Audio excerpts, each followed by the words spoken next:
If you don't want to go all the way, you can do a no buy day or a no buy week. For example, every last week of every month, you do a no buy week. Or you can do every Monday no buy or every other day no buy. You don't have to do like all the way extreme like I do. So yeah, you can find your own rules. Hello and welcome, my name is Blanche, and today we're going to talk about something very important, which is money. This year I have decided to do a no-buy year 2025. So today I'm going to introduce to you the concept of what is no-buy, showing you all of the tools and the system I'm putting in place to be successful this year to save a lot of money. First of all, what is a no-buy year? A no-buy year is when you cut as much as your expenses as you can for the rest of the year, meaning you can still, of course, pay for your bills and your groceries, but everything on the side which is not necessary for you to actually live is going to be cut. So clothes, decor, cosmetics, all of these things. You can go super extreme and really cut everything, or you can go a little bit more chill. So for me, I'm going to try to go extreme at first, and then we'll see. So I tell you everything about the rules I put in place so far, and we'll see if I succeed at the end of the year. The first thing is to find your motivation. So I would say the most common motivation is to finally feel safe and in control of your money, and knowing that you spend less at what you earn, so you're safe for the future.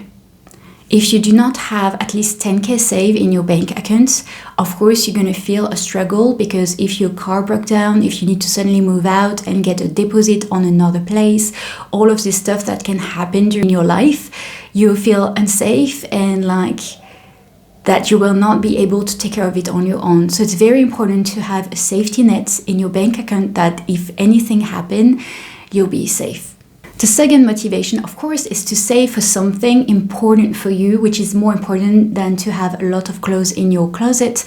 So it can be a big travel, it can be to have enough money to put a deposit on a house, or anything which is more expensive but that will really change your life, or maybe just make you check out something on your bucket list. I've been doing this kind of no-buy for my entire 20s, so I'm really aware of some of the benefits, and I can tell you that for me, my number one motivation is to just get free in my head and in my mind about buying things. We don't realize the clutter that we get when we are always looking on Amazon for the best deal online, and then popping around, running around in malls to find the best thing for this or this or this. And it's just a lot of time consuming that we can use to do something else, and money consuming, of course, on things that actually will bring joy, of course, and some happiness for a while, but at the end of the day, money and things are not what makes you happy. What makes you happy is experience, relationship. So I know that by doing a no-buy year, the first thing is, yes, getting money and feel safe, but the second thing is to feel more in control of your own life and mind and enjoy the present moment even more. As a yoga teacher, I had to tell you this, obviously, and for me, it's my main motivation. It's nice to write down something you want to do with a portion of the money you save, so you really have something clear, visualize something you're going to be able to do or to get after that. For me, as I begin here in January, I would love to take holidays. This year, as I have my own business, I only took 5 days off. Yes, in 12 months, I took 5 days off. So I want to take an entire month this year. So in December, if I'm successful in the no-buy year and I put at least 5k on the side, I will be able to shut down my December and go away. I would love to go to India to practice yoga or Bali or anything like this. But at least taking an entire month off would be freaking amazing. So that would be my trophy at the end of the 12 months. But first, we need to prepare. I've been preparing for the entire month without even realizing, because I have a system in place right now that made me realize how I've been feeling with my money this year. I show you. This is going to be ugly. Not too ugly. I know some people have way more problems with money, but I'll show you the situation right now. I always check how much I make and how much I spend, because I have some savings. I always have 10k, I hope. I try to always have 10k on the side for anything important happening, and to be aware of what's going in and out of my bank account, because I have my own business. Sometimes I would make 1,500 and then the next month 3,000. So it's very hard for me to know what's going on. So the easiest way I have is this little jar that I made myself. Is it not pretty on Canva? If you want it, send me a private message and I send it to you. Before I was just making it on a piece of paper and put it on my wall. And here you have every month. And I can see that I started my year with 10,500, and then every month I put the plus and minus of how much I have in my bank accounts. The first of every month I check how much I actually have in all of my accounts. So my saving account, my deposit account, everything. And then I sum it up, which take 2 seconds, and I check with the months before, per year, how much I spend or not spend. So sometimes it's crazy, like minus 1,200, but for my defense, I bought this tablet and I bought a phone. So yeah, at least I know that I started the years with 10,000 and I finished it with 10,000. So the thing is, I did make money, so I didn't save anything. So it's not terrible, like I still have money, but it's bad. Actually, I think for January, I'm starting with 8,000, but we'll see that in the next video. This is the easiest way to follow the journey for you every month. Okay, that's the first step, is to know how much you actually spend every month and how much you put in your savings. Second thing I've done, which was amazing, because yes, I can see how much I lost in a month, but I don't know how much I actually spent in groceries, in clothes and everything.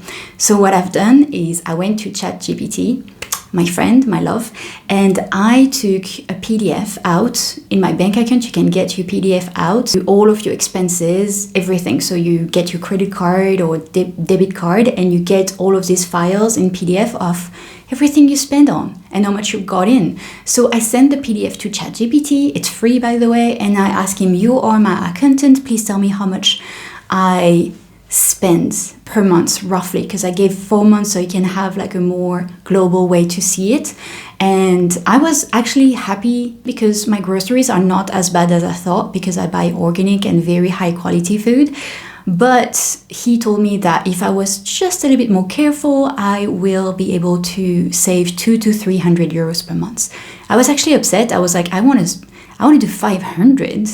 Then he showed me that how much I was spending on coffee shops, on pastries, on all of other stuff, and what was my biggest issue and where I was doing a good job. So it was amazing, because like right in a second, I got all of these numbers out of how much I was actually spending and on what per month. So I really, really hope you're gonna do that. Now let's talk now about the way to succeed and all the rules you can follow or not. I'm just going to give you the rules I decided to do for my year. So now that I know what is my problem, my obstacles, it's easier for me to go against them. So really try to think, what is my biggest problem? Maybe every time you get an email from your favorite brand, you look at what's new in season and stuff. So of course you're going to take the obstacle away from you and you're gonna unsubscribe to all of these emails, which I did, and it's amazing. Same for Instagram and all of these accounts that make you spend because, oh, this coffee shop is doing these cookies this month, it's amazing. My story.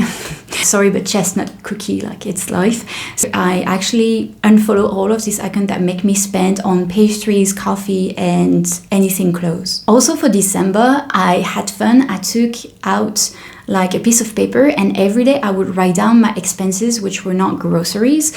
And I realized that I was spending most of my shopping on Mondays because I love to go out on Mondays morning, take a little cafe and just go around the city and be like, I am my own boss. I can not have to work right now and go buy something instead, and, you know, being proud of myself and just buying something nice or something I feel like I need for the kitchen or something like this.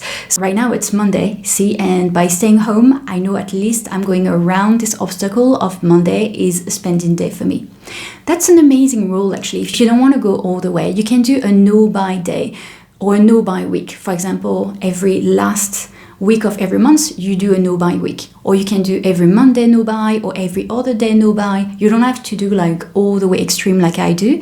So yeah, you can find your own rules. So for me, the rules about cosmetics and stuff, like I already need a mascara. It's just like I can buy a new one if I finished the old one. Shampoo, all of this, I'm not restocking anything because I'm like, if it's something that I use on a daily basis, I can just get a new one when I finish my old one. An obstacle I have is I spend way too much on lattes and I cannot stop going. Of course, you're going to realize there is some expenses which are not really necessary, but you in your everyday life makes your life more comfortable and easier. I work a lot on my own, and going for coffee shops 2 to 3 times a week to actually see people about my business or just work on my business, it helps me a lot to work more, and also meet some clients when I go to coffees. So for me, it's important to go to coffees. I cannot turn it off at all. But I can stop spending almost €5 every time on a latte and take an espresso or a long black instead. Again, you understand your obstacle and you make a rule around it that you're going to follow, which is easy to apply to spend well less. So yes, I will still spend money on coffee when I go out, but I will not get any pastries and I will not get the latte or dirty chai or anything expensive like this. What about going out? It's so tough, right? Going out and like eating food. I'm lucky because I already have a system of batch cooking. So I'm going to continue buying the same groceries and eating at home and healthy. But yes, of course, sometimes I get invited and I go out with my friends to celebrate, etc. So I have decided to simply do a rule of 2. I can go 2 times per month going out to eat, but I will only be able to take a main dish and that's it. Because, you know, I'm happy to be with my friends and I'll be like, oh, let's get a cocktail and a dessert, whatever. I will only take one main dish. So wherever we go and wherever the budget is, just one main dish. Now, what about gifts? What about when you're invited? So gifts, it's very interesting because I really think we can go around it and not spend any money on gifts, but actually put intention and effort into it. So for example, you can have a talent. For me, watercolor, and I can make nice painting for my friends. I already have all of the tools I need to make paintings. So probably this year when there is a gift to make, I would make them a very thoughtful, personalized watercolor. If you don't feel you have any talent and anything you can give for free, you can simply offer your time. Like, would it not be nice if it was for you, like one of your friends is telling you, I'm doing a no-buy year, I cannot buy you anything. But if there is any service I can do for you, maybe spending the entire day on Sunday with you and we declutter your entire house, I'll be here at 9 and I leave at 8 and that's your gift. That would be very nice and good memories. And what about activities? Okay, so this one is tough because what do we do when we cannot spend anything on activities? First of all, make a list of the activities you already do. I read a lot of books, but I go to the library, so it's free. There is usually a way to do the same activity for cheaper. I think your mental health is the most important thing. So do not cut down from your gym, okay, or your workout. This is very important. I have a subscription for dance class every Saturday. I'm going to continue. This is super important for me. The gym, my therapist also that I see every 5 weeks, I'm not going to cut this off. So all of these things that actually help you get better in your mental health and in your long-term life, please keep it. Like it's really changing your life in the long term. So why would you cut it? But you can if really you have a money struggle, obviously. You will still see me go to the cinema. It's very important for me. So yes, there is some activities we adore, but I got a package which was cheaper and I already got 15 sessions for the year. So I will not have to spend any more money on cinema because I already got all of my tickets. So yeah, you can look at this and be like, I have one expense on this activity in particular. Am I really going to shut it down, or can I find a cheaper option, or just keep it like this? The thing about no buy is really to be mindful about the money you're spending on what, and then you're going to realize which priorities do you have. Now we need to calculate our success. It's very important to actually know what's happening so you keep your motivation. For me, in January, I'm going to go full in and be crazy, and I'm going to use 2 apps. One app where I'm going to put all of my expenses, even the groceries, every money going out is going to go on this app. I get a second app. I think it's going to be the app that motivates me the most, because the thing about writing your expenses, it makes you see the minus and not the plus, what you're actually not buying. So I get a second app just for January, I think. And every time I see something in January, because I'm getting in my new routine, right, to not buy, and I see a dress and I was like, oh my God, if it was 2024, I would get it right now. Like I would not second guess it. And if I don't buy it, and I know I would write it down on this app, on my second app, everything I will not buy on purpose, latte and all of this. I would write down the money I saved by not spending it. So instead of waiting the end of the month to see how much I actually saved in the 4 weeks, it's easier to cut it down in little pieces, and I'm going to check every day, every week, how much I actually saved because I didn't buy the thing I wanted to buy at the time. Of course, I'm going to continue using my jar every month, so really at the end, I see how much I saved. As I told you, I don't know how much I actually make as a yoga teacher per month. It really goes full range. It can double or go down a lot. So it's harder for me to know how much money is going to get in at the end of the month, but we'll see. If you don't want to get crazy on apps, you can do something very, very simple. You can draw this on your own if you like a little habit tracker. Of course, there is many free habit tracker online too, but I think it's better if it's visual and like on paper. And you can cross every day that you didn't spend, like in red if you spend, for example, in green if you didn't spend. And then at the end of the month or in the week, you can actually see your progress right away. And you're going to realize you spent way more than you think. And there will be a lot of red at first, but that's what we need. We need to focus on what's happening. I will be back every month on the 1st of 2nd of every month to tell you how much I saved and all of my tips and tricks I find out on the way to spend less on my daily basis. So if you want to follow the journey, you can subscribe, of course, and put the little bell notification. And if you want to get even more full in and see everything which happened in between, I'm actually going to make little weekly vlogs when I'm going to tell you if I failed, what did I buy, again, the tricks and everything I've been thinking about in the challenge every single week on my Instagram, Blanche_inspire. So I hope this, of course, video inspire you to be in control of your money. And there is one book I just finished reading that helps me a lot through my journey. So if you want to look at it, the name is Happy Money. It's going to set you into a very positive mindset about how you see money, how safe you feel around money, to make more and feel like you deserve it and you can have a happy life and happy money in your bank account. I see you in the next one. See you in 1 month. Hopefully it'll be a good month. Bye.